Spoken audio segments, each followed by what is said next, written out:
Buenas noches y bienvenidos a Sala de Prensa. La ola de calor que sacude a varias zonas de Canadá y de Estados Unidos tiene en alerta a los científicos. En estas regiones, los termómetros han registrado en los últimos días temperaturas que han superado los 45 grados y en algunos casos los 50 grados. Como consecuencia de este fenómeno, más de 120 personas han fallecido. Se han desencadenado incendios forestales que han obligado a la evacuación de miles de personas. Y las autoridades también han adecuado edificios y escenarios deportivos con sistema de aire acondicionado para que allí se alberguen los afectados. El calor ha sido tan intenso que el asfalto en varios tramos de carreteras ha sufrido daños, lo mismo que las redes eléctricas. Las actividades de trabajo y estudio han sido suspendidas en algunos de estos lugares. ¿Qué está pasando? ¿Por qué la temperatura ha alcanzado estos niveles? ¿Esta situación es el preludio de lo que vivirá la humanidad de manera permanente en el futuro? Hoy queremos buscar respuesta a estos y otros interrogantes. Es por eso que hemos invitado a Armando Sarmiento, docente de estudios ambientales de la Universidad Javeriana. Bienvenido, señor Armando. Buenas tardes, muchas gracias. Y también está con nosotros John Mejía, experto y PhD en meteorología. Buenas noches, señor John, ¿cómo está? Buenas noches, Daniela. Gracias por tenerme aquí. A ustedes gracias por hacer parte de este diálogo. Y comienzo preguntándoles, ¿qué está pasando en estas regiones de Canadá y de Estados Unidos? Comienzo con usted, señor Armando. Pues, bueno, estamos evidenciando lo que algunos científicos han predicho desde hace algún tiempo, que es simplemente el incremento de la frecuencia de los eventos extremos.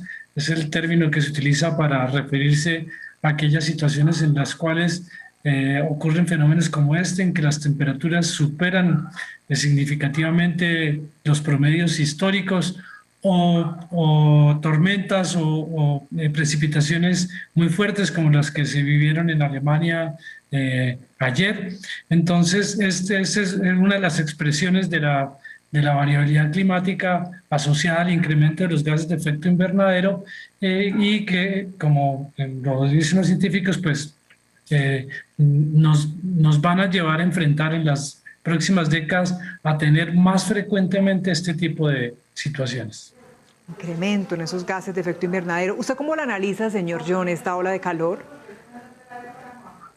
Es un tema muy interesante porque históricamente todos los años se presentan olas de calor, no solamente en esta zona del mundo, sino en cualquier parte del mundo se pueden registrar.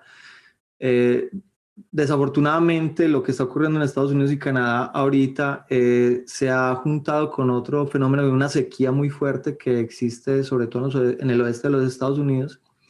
Y sumado al cambio climático hace que fenómenos como como las olas de calor se vuelvan más comunes y más largas. Entonces, esta tendencia climática nos está afectando en forma muy aparente, pero no significa que, como dice Armando, está aumentando la frecuencia. Normalmente, en Estados Unidos se presentan de 2 a 3 ondas de calor y en las últimas décadas han incrementado hasta 5 a 6 ondas de calor. Y esto tiene dificultades no solamente y creando problemas de salud pública, sino también problemas en la infraestructura, como indicaste más temprano. Bien. Bueno, ese sería como el panorama a grandes rasgos. Quisiera que nos detuviéramos en esos factores que inciden en lo que está pasando. Ya el señor Armando nos daba como un preámbulo, digámoslo así, hablando del incremento en esos gases de efecto invernadero, pero quisiera un poco más en profundidad, ¿cuáles son esos factores? ¿Qué es lo que ha causado que nos encontremos en este momento, en esta ola de calor? Señor Armando. Pues bueno, como lo decía John, hay una serie digamos, la explicación física del por qué se presenta esta en particular, pues es simplemente la interacción de una serie de variables atmosféricas en las que inciden corrientes oceánicas, vientos y demás. Pero, digamos, la causa histórica que han evidenciado los científicos es la alteración de la concentración de los gases de efecto invernadero en la atmósfera, entre ellos el CO2, que es producto de la quema de combustibles fósiles, de la deforestación, de la agricultura, de la ganadería y de muchas otras actividades humanas. Y otros gases como el metano son los dos principales gases de efecto invernadero. No son los únicos, pero son los principales por su volumen. Entonces, en los últimos 200 años hemos más que duplicado la concentración de estos gases en la atmósfera y eso pues tiene consecuencias.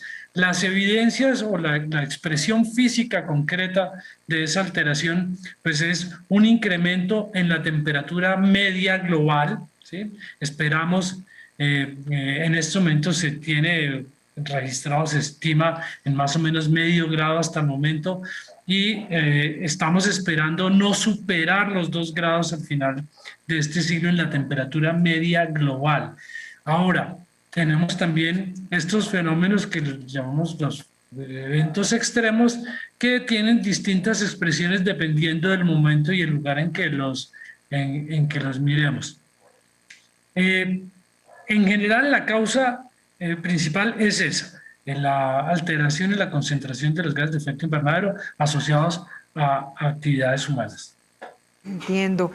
¿Está de acuerdo, señor John, o hay otros factores que usted quisiera agregar? Creo que Armando menciona un asunto básico y es el aumento de los promedios, ¿cierto?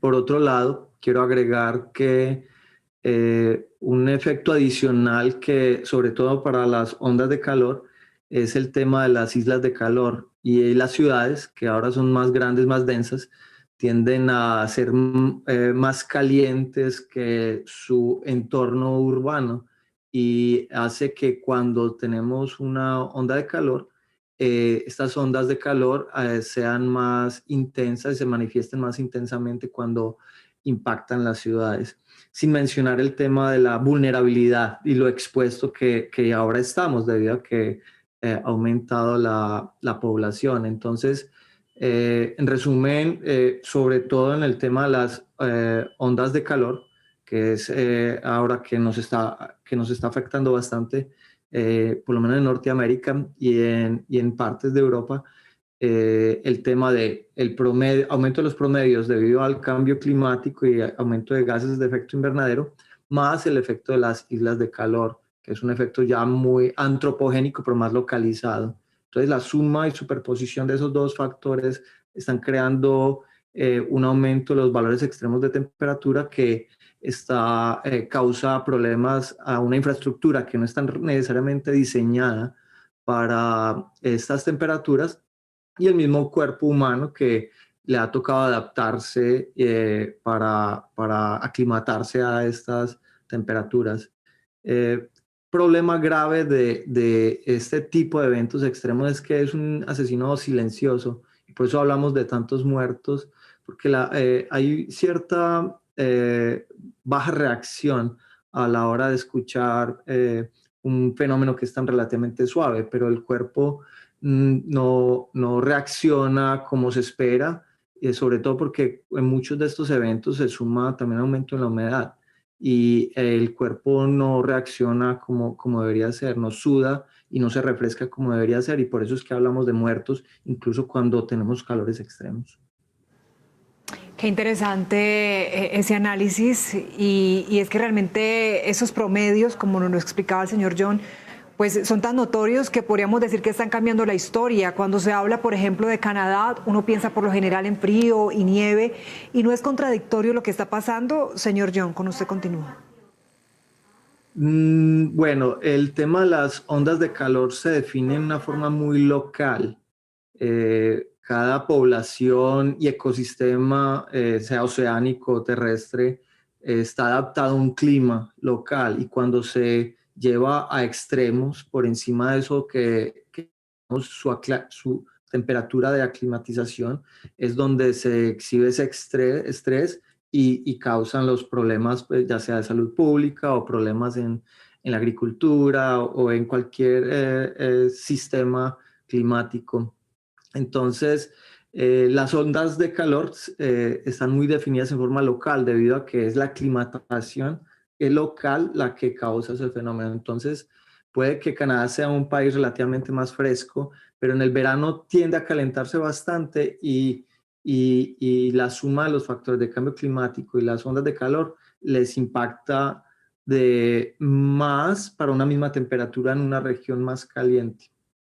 Claro, bueno, vamos entendiendo ahí. Señor Armando, ¿usted conoce, sabe de alguna otra región del planeta que se esté enfrentando a este mismo fenómeno?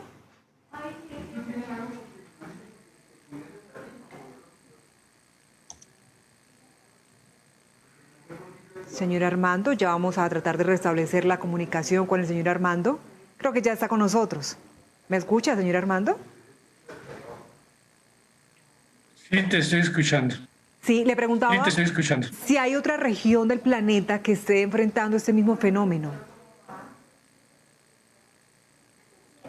Pues mira, el fenómeno particular, lo que vemos es distintos lugares del planeta están enfrentando alteraciones en algunas de las mayores atmosféricas. En este caso, en los Estados Unidos y Canadá es la temperatura.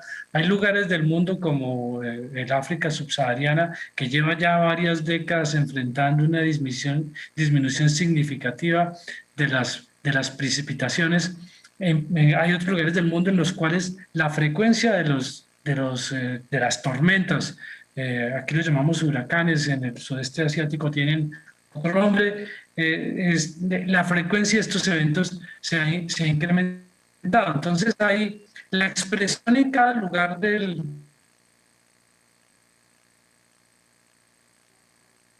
se ha incrementado. Entonces hay la expresión asociada a las alteraciones producidas por los humanos que les decía hace un momento. Es el incremento de gases de efecto invernadero, pero no es la única, es la del planeta. Sí, y usted, señor John, ¿qué conoce también al respecto que otros de pronto, otras regiones, otros países también se estarían enfrentando a esta ola de calor? Bueno, específicamente en términos de ola de calor, creo que se ha exhibido más que todo en las zonas septentrionales, en las latitudes altas, dígase en Norteamérica, Europa, el norte de Asia y también en Argentina y Australia.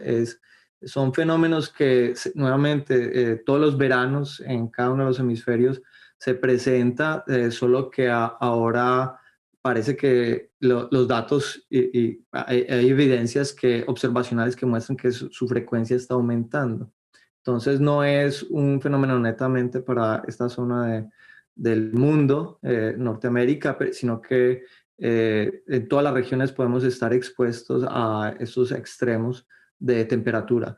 Y ya lo que menciona Armando con respecto a otros tipos de fenómenos es también los datos y evidencias a través de modelación y observaciones nos han indicado que los extremos en general tienen unas tendencias a cambiar y en la mayoría de los casos a estados más críticos. Por ejemplo, la frecuencia de huracanes y su intensidad en las cuencas que afectan estos huracanes, también las heladas. Y bueno, hay mucho camino por recorrer para entender bien cómo este cambio climático nos afecta y cómo físicamente altera esos valores extremos.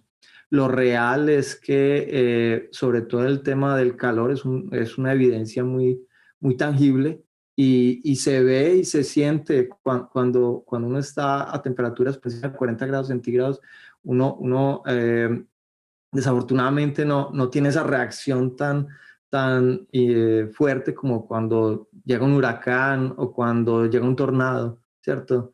Entonces, por eso, para mí es la alerta, es que son en general asesinos silenciosos y muchas veces nos coge sin estar muy bien preparados. Incluso la infraestructura, a pesar de que las estadísticas de estos valores extremos han aumentado gradualmente con las décadas, incluso mucha infraestructura no ha alcanzado a actualizarse para poder adaptarse a las nuevas temperaturas, ya sea a través de nuevos códigos de ingeniería Ahorita mencionabas que hay carreteras que se están destrozando y vías férreas por la dilatación de los materiales en el pavimento y en los rieles. Y hay formas de evitar esto, pero la infraestructura le está incluso dando dificultad a adaptarse a estos nuevos climas. Señor Armando, ¿olas de calor como esta se volverán cada vez más frecuentes o se trata de un fenómeno esporádico?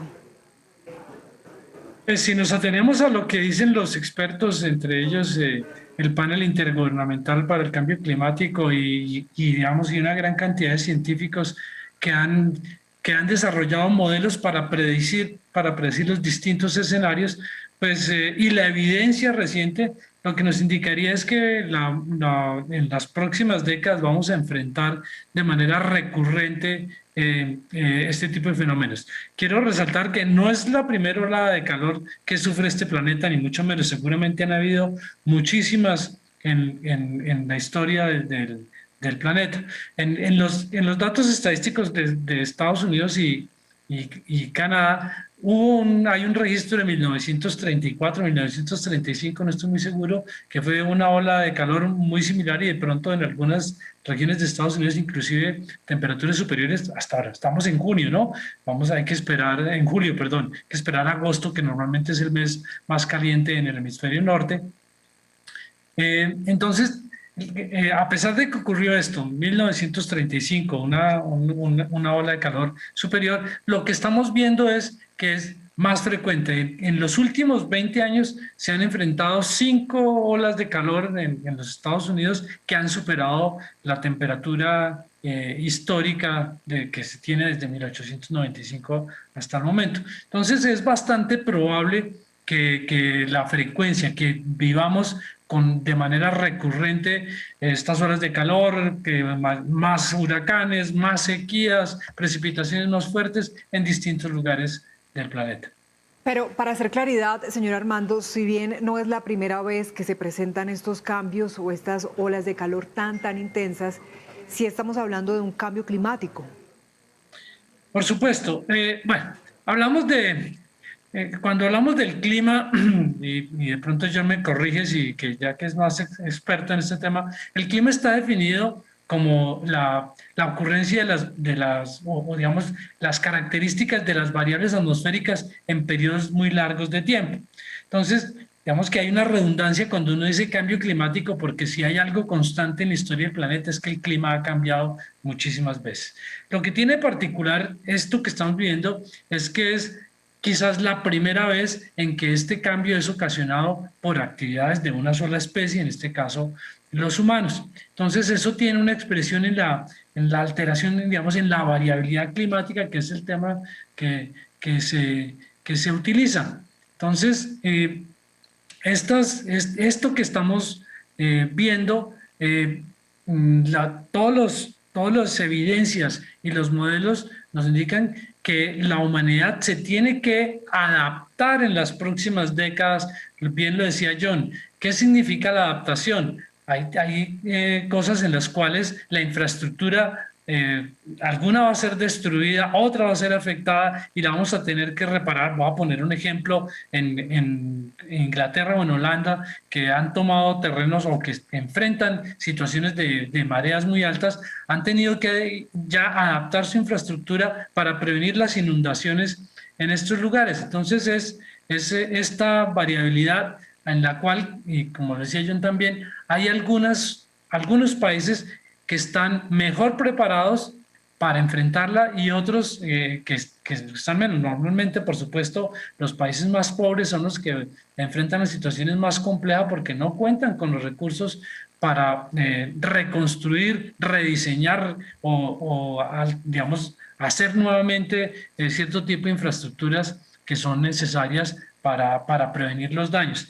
Y John decía algo muy importante, y también hoy en día hay una mayor cantidad de población expuesta a estas situaciones y eso hace que los medios en general todos nos preocupemos más por las consecuencias y nos enteramos más. Hoy tenemos una conexión global. Hace algunos años no nos enterábamos de los efectos de este tipo de situaciones. Entonces hoy tenemos más gente vulnerable, expuesta a estos cambios, y con toda seguridad en los años por venir vamos a ser testigos de la recurrente afectación de infraestructura y vidas humanas por esta situación. ¿Quiere agregar algo, señor John, a este punto? Totalmente de acuerdo con Armando. El problema es crítico. Creo que es un gran momento para darnos cuenta de las implicaciones que tenemos en el planeta a través de los efectos que estamos haciendo, cambiando las concentraciones de gases de efecto invernadero y haciendo ciudades más grandes con más concreto. Entonces, hay caminos que seguir, tenemos que tratar de mitigar y adaptar, y creo que ahora lo que tenemos que tratar de hacer es vivir con el nuevo clima, tratar de incluso de mitigarlo y tratar de recuperar, si fuera posible, la forma en que vivíamos antes. Lo que pasa es que esto es un camino muy costoso, poder llegar a las emisiones que vivíamos, o poder cortar las emisiones de gases de efecto invernadero a la mitad de lo que tenemos ahora, que es uno de los planes que existen en este panel intergubernamental para el cambio climático. Esos compromisos son muy costosos porque consiste en sacrificar y hacer cambios tecnológicos muy grandes, y desafortunadamente los países menos desarrollados no van a poder hacer los cambios necesarios para hacerlo lo más pronto posible. John, entonces, me llama la atención, perdón que lo interrumpa, porque me llama la atención cuando usted dice hay caminos que seguir, y se me adelantó, digamos, que a la pregunta con la que quería ya ir concluyendo la entrevista es ¿cuáles son esas salidas o esas soluciones para frenar el cambio? O mejor aún, ¿estamos a tiempo? Continúo con usted, señor John, y ya quiero también conocer la respuesta del señor Armando. Estamos a tiempo y siempre hay un buen momento para ejecutar nuestras acciones de corrección.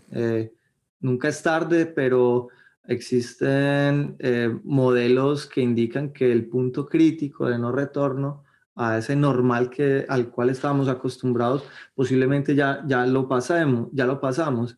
Ahora lo que tenemos que hacer es adaptarnos y tratar de mitigar para buscar un camino que sea menos perjudicial para la humanidad y los ecosistemas y la seguridad alimentaria, y en general que nos facilite manejar los recursos en una forma sostenible. Existen caminos, hay protocolos que ayudan a dictarlos y a organizarlos. Por ejemplo, las ciudades, muchas ciudades y grandes capitales del mundo están buscando mecanismos para hacer ciudades más resilientes y un poco más sostenibles, que sean más frías que lo que ahora son. Por ejemplo, sembrando infraestructura verde y poniendo techos con vegetación, reduciendo áreas de concreto y pavimentadas, mejorando y reduciendo las emisiones, tratando de poner transportes más eficientes y más masivos. Entonces, existen alternativas. Lo que pasa es que económicamente todas ellas tienen un sacrificio, un costo muy alto, y se ha demostrado que hay muchas de ellas pueden ayudarnos a crear un clima más benévolo. Pero creo que ahorita lo que tenemos que hacer es tratar de mitigar el impacto. Bueno, pues hay que empezar a dar ya esos primeros pasos antes de que sea muy, muy tarde. Señor Armando, quisiera conocer su reflexión al respecto, y también que entremos, por supuesto, en lo que nos concierne. ¿Cómo afecta este fenómeno del clima a Colombia?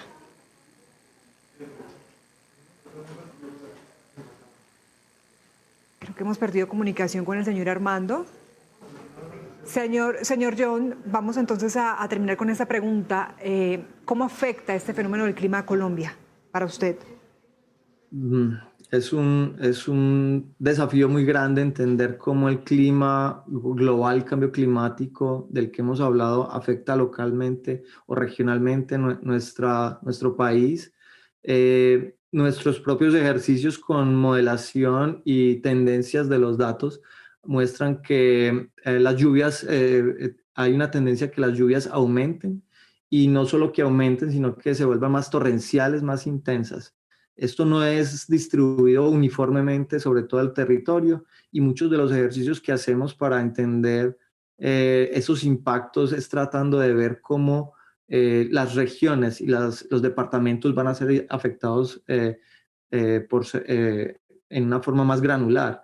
Eso es lo que entendemos por ahora, un clima más caliente, pero también con lluvias más altas. Esto tiene impactos muy fuertes en términos de salud pública, en términos de pestes, en términos de enfermedades tropicales.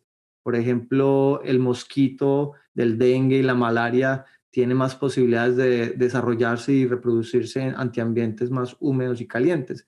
Entonces, son solamente escenarios que se pueden proyectar a diferentes áreas de impacto. Puede ser más beneficioso posiblemente para la agricultura, pero no necesariamente a la hora de enfrentarnos ante inundaciones, o de pronto ciudades más calientes, o de pronto enfermedades que posiblemente sus vectores puedan aumentar debido a que tienen ambientes más favorables para que se reproduzcan. Bien, pues qué oportuno este tema, y le agradecemos, señor John Mejía, y también al señor Armando Sarmiento, con quien infortunadamente tuvimos inconvenientes en la conexión en los últimos minutos, pero gracias a los dos por ayudarnos a entender esta ola de calor que hoy sacude a Estados Unidos y a Canadá, pero de la cual Colombia no es ajeno. Muchas gracias, que tengan buena noche. Gracias por acompañarnos aquí en Sala de Prensa. Gracias, Daniela, por tenernos. Hacemos una breve pausa y al regreso estará con nosotros Ricardo Espina para contarnos qué tiene hoy en su radar. Ya volvemos.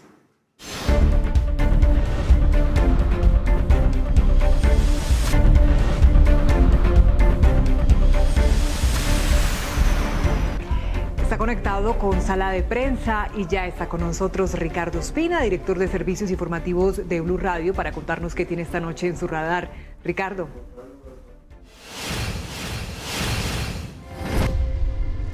Hola, buenas noches. Hoy entra en el radar aquí en Sala de Prensa en Noticias Caracol Ahora, uno de los episodios más dolorosos y más oprobiosos para las fuerzas militares colombianas. Estoy hablando de los asesinatos de personas humildes, de personas que tenían alguna dificultad física o mental, o que simplemente eran personas que podrían haber cometido algunos delitos menores, que eran vestidas como guerrilleros y presentadas como integrantes de las FARC o de otros grupos al margen de la ley muertos en combate, con el fin de inflar las cifras y decir que estaba siendo exitosa la política de seguridad democrática particularmente. Estoy hablando del escándalo conocido como los falsos positivos, que está teniendo desarrollos muy importantes en su investigación ante la JEP. Hoy se conoció una decisión muy importante. Se imputaron cargos a 15 militares en retiro, entre ellos 2 coroneles, el coronel Publio Hernán Mejía y el coronel Juan Carlos Figueroa, además otros 13 uniformados que habrían sido responsables del asesinato y desaparición forzosa de más de 127 personas entre el 2002 y el 2005 en varios departamentos de la costa caribe colombiana, cuando fueron los encargados y responsables del batallón La Popa del Ejército de Colombia. Según la JEP, en un documento de más de 400 páginas, esta macabra situación se produjo gracias a la alianza de estos integrantes del ejército con el bloque norte de los grupos paramilitares de las autodefensas, cuyo máximo cabecilla era Rodrigo Tobar Pupo, alias Jorge 40. Lo que encontró la JEP es absolutamente escalofriante, porque habla de la sevicia, del desprecio por la vida y de la justificación que tenían estos oficiales y otros militares por la muerte de esas personas, porque decían que ese era el éxito de la lucha contra los grupos armados al margen de la ley, a pesar de que sabían que no eran delincuentes y que no tenían por qué ser asesinados de esa manera. Luego de esta determinación de la JEP, que es muy importante, es la segunda en menos de 15 días sobre los falsos positivos, los imputados tendrán 30 días para decir si aceptan o no cargos, ante lo cual tendrán que determinar si entregan verdad y podrían recibir una pena alternativa. Si no lo hacen, tendrán que ir a juicio y podrían ser condenados hasta a 20 años de prisión efectiva.